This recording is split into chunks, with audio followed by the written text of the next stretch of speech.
I have a friend, Brian. Brian was a teacher and an administrator at the West Genesee Schools, just retired recently, but he worked there for, I don't know, several decades. And he told me a story one time when it was spring break, and he and his partner decided they were going to go to Florida.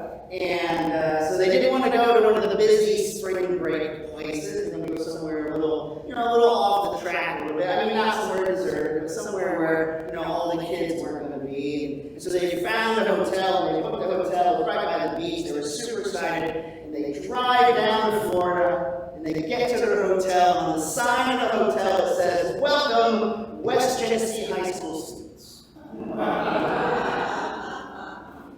This is not exactly what he was looking for. He too was hoping to go to a deserted place, and yet they had gone there before him. Now, Brian was like, "Look," he told him, "we're on spring break. I'm not your teacher. You're not my students. We're just going to ignore each other, okay?" And that's what they did. And I have to say, a similar kind of thing happened to me when my daughter was in third grade. We went down to Florida, and we're staying at this big resort in Orlando, and they have like a bonfire at night for it's like a family resort kind of place. And who was there? But of course, my daughter's third grade teacher, Mrs. Williams. So these things happen, right? We try to get away sometimes, and yet the world seems to just follow us wherever we go. We can't truly ever escape or get away.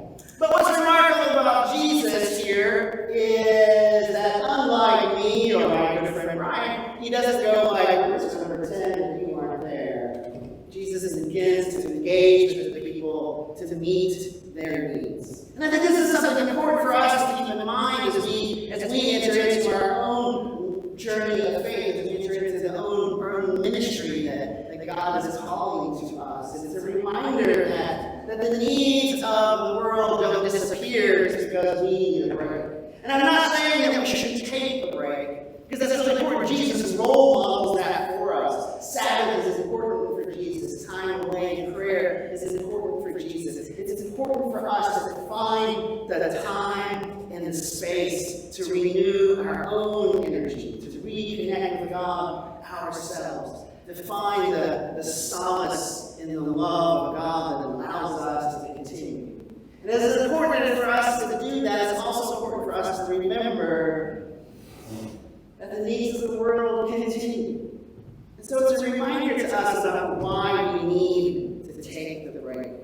So we have the energy and the resources to do the things that we're called to do in our lives. A great mentor of mine when I was first beginning ministry, he told me something that I thought was really important and has stuck with me ever since. He says, and I will testify that this is true, everyone who comes to your office will say, "I know you're really busy, but..." And he said this is the important thing, that the interruptions are the ministry. It's not the stuff that you have planned to do or the work that you're working on, the projects, but the people who come to you, in the moment that they come to you, that is the ministry to which you are called to. Now, I don't think probably when you want to be a priest, honestly, I don't really recommend it, but I should have gone to law school, totally. Anyway, the Lord had other ideas, and so here I am. But all of us, I think that's true for, that the interruptions are the important parts of our lives. Right? The things that we don't expect. The people who need us in the moment. Maybe you remember when you were a parent, when your little kids would interrupt you for something. And sometimes they would interrupt you for like really stupid things.